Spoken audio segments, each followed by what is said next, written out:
Monsoon में 3 तरीके की प्रॉब्लम बहुत ज्यादा कॉमन है और लोग अक्सर इन तीनों प्रॉब्लम को कंफ्यूज कर जाते हैं, जिसकी वजह से रॉन्ग ट्रीटमेंट चलता रहता है और कंडीशन बेटर होने की बजाय वर्स हो जाती है। मॉनसून आते ही एक पैटर्न रिपीट होता है। ह्यूमिडिटी बढ़ने की वजह से आपको कॉन्स्टेंटली स्वेटिंग होती रहती है और जो स्वेट है वो ठीक से इवेपोरेट नहीं होता, जिसकी वजह से आपकी स्किन कंटिन्यूअसली डैम्प रहती है और यही आपकी स्किन का एनवायरनमेंट ब्रीडिंग ग्राउंड बन जाता है इन्फेक्शंस के लिए और एलर्जी के लिए। यहाँ क्यूरियोसिटी वाली बात यह है कि मॉनसून में होने वाली हर कंडीशन सेम नहीं होती, लेकिन लोग उसको सेम नाम दे देते हैं, मॉनसून एलर्जी, और यही कंफ्यूजन आपके ट्रीटमेंट को गलत डायरेक्शन में ले जाता है। तो चलिए 3 सबसे कॉमन कंडीशंस को अलग अलग अच्छे से समझते हैं। फर्स्ट कंडीशन फंगल इन्फेक्शन, जो सबसे ज्यादा कॉमन होती है। टेक्निकली स्पीकिंग फंगल इन्फेक्शन कोई एलर्जी नहीं है, ये एक इन्फेक्शन है, बट मॉनसून में क्लिनिक में आने वाली सबसे कॉमन कंडीशन यही है। इसके जो सिम्टम्स होते हैं वो होते हैं itching, red circular patches, burning sensation और कभी कभी व्हाइट फ्लेक्स भी निकलते हैं। इसकी कॉमन साइट्स होती हैं नेक वाला एरिया, ब्रेस्ट के नीचे वाला एरिया, ग्रॉइन एरिया, आपके अंडर आर्म्स या कोई भी फ्लेक्सुरल साइट जहाँ पे पसीना ज्यादा आता है और सर्कुलेशन थोड़ा कम होता है। अब ट्रीटमेंट पार्ट में एंटीफंगल क्रीम्स यूज की जाती हैं और अगर सीवियर केसेस होते हैं तो ओरल एंटीफंगल ट्रीटमेंट भी दिया जाता है। लेकिन सबसे इंपॉर्टेंट चीज जो है इसमें कि मॉइस्चर की वजह से फैलने वाला इन्फेक्शन है, तो ड्यूरिंग द ट्रीटमेंट ये नेसेसरी है कि वहाँ पे मॉइस्चर कम से कम रखा जाए और उस एरिया को ड्राई रखा जाए। Second common condition contact dermatitis. Monsoon में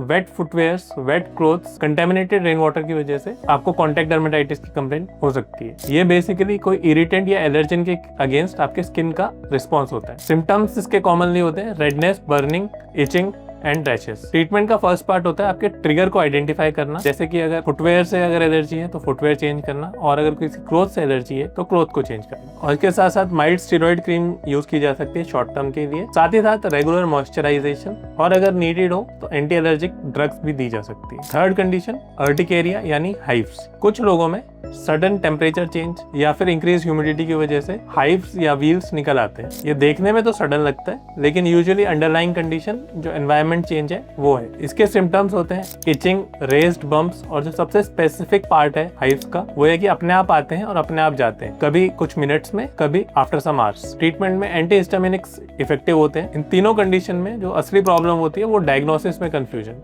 यहाँ मैं एक ऑनेस्ट ऑब्जर्वेशन शेयर करना चाहता हूँ। लोग फंगल इन्फेक्शन को एलर्जी समझ लेते हैं और एलर्जी को फंगल इन्फेक्शन समझ लेते हैं, और इसी कंफ्यूजन की वजह से गलत ट्रीटमेंट और गलत क्रीम चलती रहती है। कभी थोड़ा सा रिलीफ मिल जाता है, कभी कंडीशन वर्स हो जाती है, क्योंकि गलत ट्रीटमेंट से कभी भी लॉन्ग टर्म रिजल्ट नहीं आ सकता है। तो प्रैक्टिकली आप मॉनसून में अपनी स्किन केयर कैसे कर सकते हैं? सबसे पहला, अपनी स्किन को जितना पॉसिबल हो ड्राई रखिए, स्पेशली जो फोल्ड्स हैं और फ्लेक्चरल एरियाज हैं वहाँ पे। दूसरा, अगर आपके क्लोथ्स वेट हो जाते हैं उसको इमीडिएटली आप चेंज कीजिए, वेट मत कीजिए। तीसरा, कॉटन क्लॉथ प्रेफर कीजिए क्योंकि ये मॉइस्चर को अच्छे से अब्सॉर्ब करता है और जल्दी इवेपोरेट करता है। चौथा, पर्सनल टॉवल किसी के साथ भी शेयर मत कीजिए क्योंकि फंगल इन्फेक्शन या अदर जो इन्फेक्शंस है वो ऐसे ही एक से दूसरे इंसान को फैलते हैं। पांचवा, वाटर प्रूफ फुटवेयर यूज कीजिए जहाँ पे भी पॉसिबल हो। छठा, mild non irritating cleanser use कीजिए क्योंकि जो हार्श सोप होते हैं वो आपके स्किन बैरियर को ऑलरेडी डैमेज कर देते हैं, जिससे इन्फेक्शन और एलर्जीज के चांसेस बढ़ जाते हैं। और सातवां, excessive steroid combination cream avoid कीजिए जब तक स्पेसिफिकली किसी डर्मेटोलॉजिस्ट ने आपको रिकमेंड नहीं की है। अब बात करते हैं सबसे बड़ी गलती जो हम यूजुअली मॉनसून में करते हैं, वो ये कि वो बिना प्रिस्क्रिप्शन के मेडिकल स्टोर से जाके कोई भी स्टेरॉइड कंटेनिंग क्रीम यूज करने लगते हैं।